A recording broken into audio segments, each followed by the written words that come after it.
Salut tout le monde, on se retrouve pour une nouvelle vidéo. Cette fois-ci, je vais vous parler de films, plus précisément de thrillers. Et je vais vous faire en fait une liste de 10 thrillers à voir absolument dans sa vie au moins une fois. C'est parti!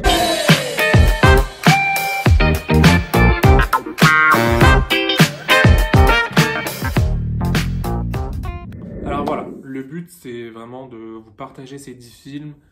10 films que j'ai eu du mal à choisir parce que j'en ai plein et j'adore les thrillers, vraiment c'est un peu ma vie. Et du coup, j'ai envie de vous les présenter en vous faisant un petit résumé sans trop vous dévoiler du coup l'histoire et le plot twist de l'histoire. Du coup, no spoil garanti. Du coup, c'est vraiment présenté aléatoirement, mais j'ai quand même fait une liste de 1 à 10. Ça a tellement été compliqué de choisir ces 10 films qu'il y a moyen que je refasse une vidéo totalement pareille mais avec 10 autres films. Enfin bref, on commence la liste. C'est parti pour le 10e film, qui est Mystic River. Mystic River est un film sorti en 2003, réalisé par Clint Eastwood, avec notamment Sean Penn, Tim Robbins et Kevin Bacon. Alors ce film est en fait une adaptation cinématographique d'un roman du même nom, Mystic River, écrit par Denny Lehane. L'histoire en fait se passe à Boston en 1975, où 3 amis, Jimmy, Dave et Sean, qui sont des amis d'enfance, mais un jour, alors qu'ils jouaient dans la rue, en fait, il y a 2 hommes qui vont kidnapper Dave. Et tout ça en fait sous les yeux de ces 2 amis. Ils vont alors le séquestrer et abuser sexuellement de lui pendant 4 jours. Et en fait, au 4e jour, Dave va réussir à s'échapper. L'histoire se passe 25 ans après, alors que les 3 amis en fait vont avoir des voies complètement différentes. Leurs chemins vont se recroiser à cause d'un événement tragique, qui est le meurtre de Katie, qui n'est autre qu'en fait la fille de Jimmy. Et les soupçons vont se porter sur Dave. Alors comme je vous ai dit, je ne vais pas vous raconter toute l'histoire, voilà, je vous ai lu un peu le résumé du film. Alors le film est tout simplement super bien, il a notamment gagné des Oscars, des Golden Globes, un César, bref, ça montre à quel point le film est vraiment super bien. Bref, on passe au prochain film, qui n'est autre que Zodiac. Zodiac réalisé par David Fincher, qui est tout simplement mon réalisateur préféré, qui sort en 2007 avec un trio d'acteurs tout simplement génial, constitué de Jake Gyllenhaal, Mark Ruffalo et Robert Downey Jr. Alors déjà, rien que le nom de ces 3 acteurs et de ce réalisateur, moi personnellement, je savais déjà que j'adorerais ce film.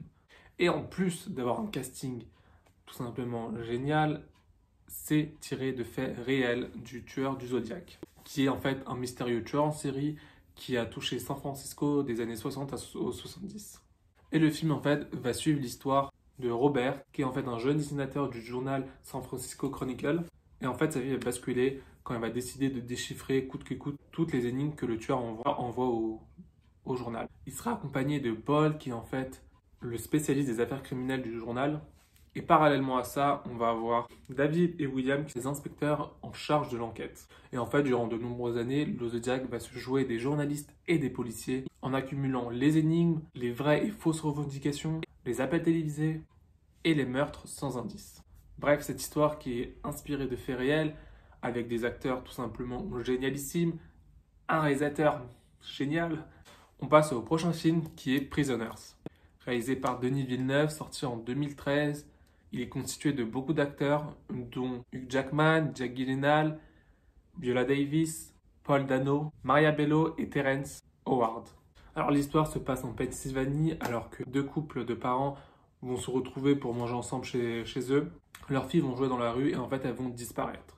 Loki, qui est l'inspecteur, va en fait arrêter Alex, qui est en fait un handicapé mental, et en fait tout ça suite à son interrogatoire, il sera incapable de s'expliquer et du coup il va le relâcher. Et c'est là que l'histoire va réellement commencer. On va voir les parents qui vont chercher à régler eux-mêmes l'histoire. Et ce qui est intéressant et ce qui est différent des autres films de ce genre, c'est que là pour le coup on se retrouve avec 2 couples. Alors que d'habitude, pratiquement tous les films de ce genre avec une disparition ou un meurtre d'un enfant, c'est souvent un couple et le scénario il est très souvent le même. C'est soit le couple se soutient, soit le couple s'embrouille, se dispute et explose. Là, pour le coup, on se retrouve avec 2 couples et en fait, en plus d'avoir la relation entre le couple, on va avoir les relations entre les couples. Et ça amène en fait une nouvelle dimension, je trouve, qui est super intéressante et en plus d'avoir un scénario déjà super bien écrit, on a aussi une approche du coup différente de ce genre de film qui, de mon point de vue, est super intéressante. On passe au prochain film qui est L'Accusé. Sorti en 2017, c'est le seul film qui n'est pas un film américain de toute ma liste, c'est un film espagnol. Réalisé par Oriol Polo, avec notamment Mario Casas. Ce film en fait va raconter l'histoire d'un d'un homme d'affaires, Adrian Doria, qui va se réveiller en fait dans un hôtel à côté du cadavre de sa maîtresse. Rien que ça. Tout logiquement, il est accusé de l'assassinat de sa maîtresse. Et en fait, afin d'éviter un conflit d'intérêts avec son avocat, qui est en fait son meilleur ami, en fait, son avocat va lui conseiller une nouvelle avocate qui va le coacher pour le procès. Et en fait, le temps presse parce qu'en fait, l'accusation a appelé un témoin secret, dont l'identité en fait est tenue secrète, à témoigner contre Adrian. Alors le film est très peu connu. Alors moi je trouve que c'est typiquement le genre de film qui est pas assez montré, qui est pas assez diffusé, notamment à cause du fait qu'il soit pas américain, que ce soit un film espagnol, il va avoir moins de visibilité. Ce film est vraiment super bien. Moi je l'ai adoré, il est disponible sur Netflix, c'est comme ça que j'ai découvert ce film. Je trouve même que là le résumé que je vous ai fait lui fait vraiment pas honneur, mais en même temps je peux pas trop vous raconter, par peur de vous spoiler ou de trop vous raconter. J'essaie vraiment de raconter le moins de choses possible et en même temps assez de choses pour que vous captiez l'histoire et vous donner envie de le voir, mais c'est super compliqué de faire ce choix justement par rapport à ça. Mais vas-y, vraiment, allez le voir. Alors on passe au prochain film qui est Love and Secret, réalisé par Andrew Jaracki en 2010, avec Ryan Gosling et Kristen Dunst. Alors le film en fait va s'inspirer de la vraie histoire de Robert Durst, qui s'appelle David dans le film, qui est en fait un riche héritier américain qui est soupçonné des meurtres de sa femme, de sa meilleure amie et de son voisin dans les années 80. Il sera diagnostiqué schizophrène par les médecins. Bref, le film se passe dans les années 80 à New York avec David, qui est le fils aîné en fait d'une famille riche, comme je vous ai dit, qui va en fait épouser Cathy, qui elle vient d'un milieu très modeste. Alors qu'ils se sont mariés, quelques années plus tard en fait, Cathy va disparaître. Et en fait, le film va retracer la désintégration en fait de ce mariage qui va être lié en fait à la montée de la schizophrénie de David, qui est en fait impliqué dans des affaires un peu louches dues à sa famille et en fait ne supporte pas que sa femme aille étudier et réussisse en médecine. Et en fait, 3 disparitions, dont 2 assassinats, vont en fait suivre le parcours de David.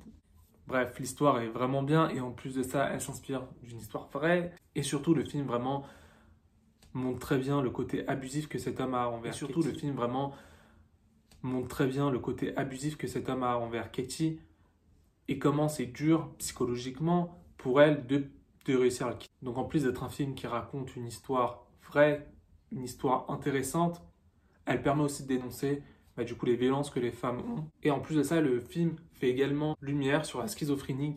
Bref, je vous le recommande. Maintenant, on passe au film Paranoïaque, réalisé par D.J. Caruso en 2017 avec notamment Shia LaBeouf et Sarah Romer.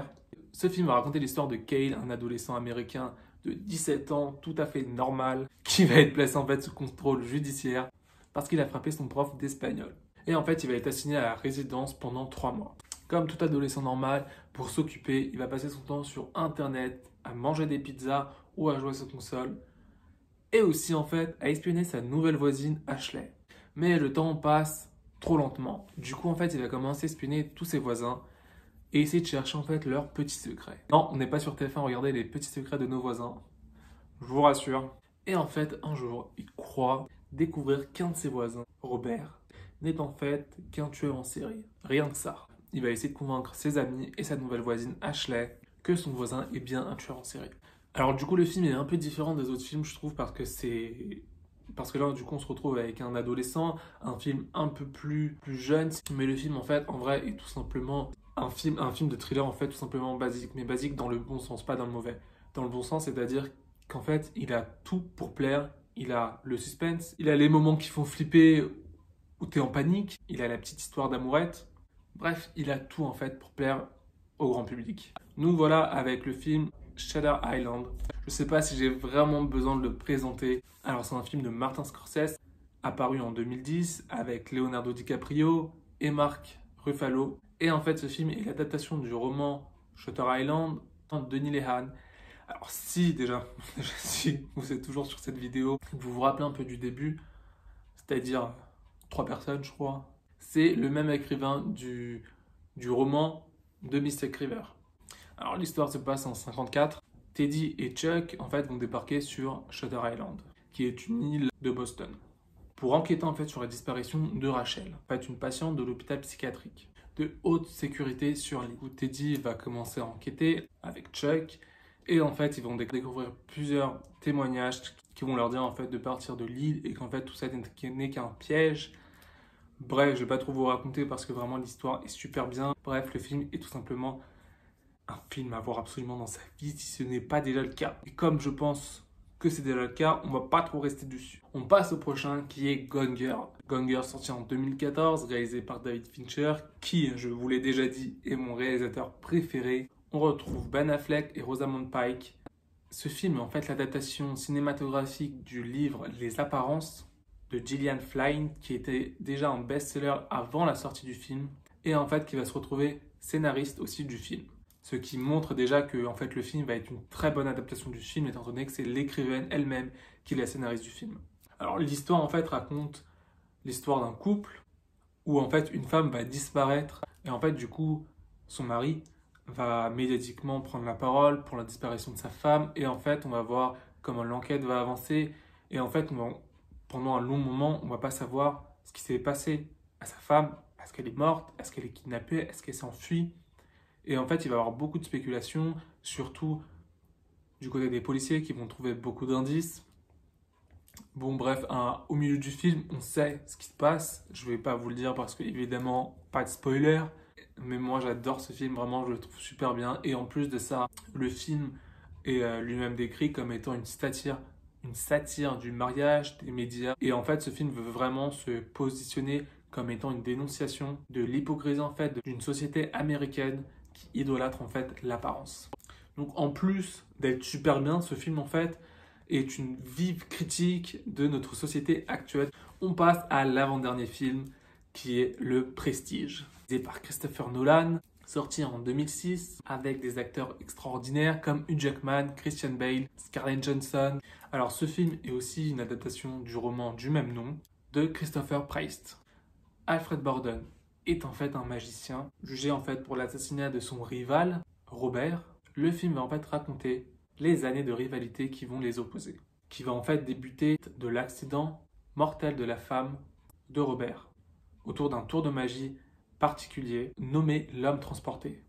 Bref, ce film est juste un de ces films où à la fin, on a le cerveau tout simplement retourné, où on se dit waouh, genre vraiment, c'est vraiment, ce film est vraiment extraordinaire. Bref, on passe au dernier film. Enfin, pour tous les survivors qui sont restés jusqu'à la fin, c'est-à-dire personne, on passe à The Usual Suspect, qui est sûrement un de mes films préférés. Il y a 9 autres films aussi, mais ce film-là, vraiment, je l'adore. Réalisé par Bryan Singer en 1995, on y retrouve Gabriel Byrne, Kevin Spacey, Ben Baldwin, Benicio del Toro, Chaz Palminteri, Kevin Pollak. En fait, le film va suivre l'interrogatoire mené par l'agent Kujan d'un petit malfaiteur infirme nommé Verbalkint. Et en fait, celui-ci est un des 2 survivants d'un massacre en fait commis la veille sur un cargo. Et en fait, avec le biais de beaucoup de flashbacks durant tout le film, Kint en fait va raconter toute l'histoire et comment en fait lui et 4 autres malfaiteurs en fait sont arrivés à venir dans le cargo et au massacre qui est arrivé hier, qui est arrivé la veille, pardon, avec en fait le dangereux criminel Kaiser Soze qui se trouve en fait à la tête de toute cette affaire. Bref, ce film est tout simplement un classique des thrillers. On peut retrouver beaucoup de références de ce film dans de très nombreux films, séries ou autres. Vraiment un film à avoir vu dans sa vie comme les autres 9 films. Je vais le répéter 40 000. De toute façon, je fais cette vidéo pour que vous ayez envie de voir ces films. Je vous conseille très vivement d'aller voir les films que vous n'avez pas vus de cette liste et de me dire s'ils étaient bien ou s'ils étaient nuls. Parce que je sais très bien que vous allez dire qu'ils étaient super bien. Bref, on a enfin terminé. Du coup, j'espère que ça vous a plu. J'espère que vous avez pu découvrir de nouveaux films. En vrai, les films que j'ai choisis, la quasi-totalité sont très connus. Donc j'imagine que normalement, vous avez déjà vu pratiquement tous les films. Si je refais une vidéo comme ça, je vais essayer de prendre des films qui sont beaucoup moins connus. Bref, merci beaucoup. N'hésitez pas à liker, commenter, follow, tout ce que vous voulez. Bref, si ça vous a plu, commentez. Si ça vous a pas plu, commentez aussi pour que je sache que je fasse des vidéos qui vous plaisent un peu plus. Pour mes 3 lecteurs qui sont restés jusqu'à la fin, c'est-à-dire moi et moi. Bref, bye.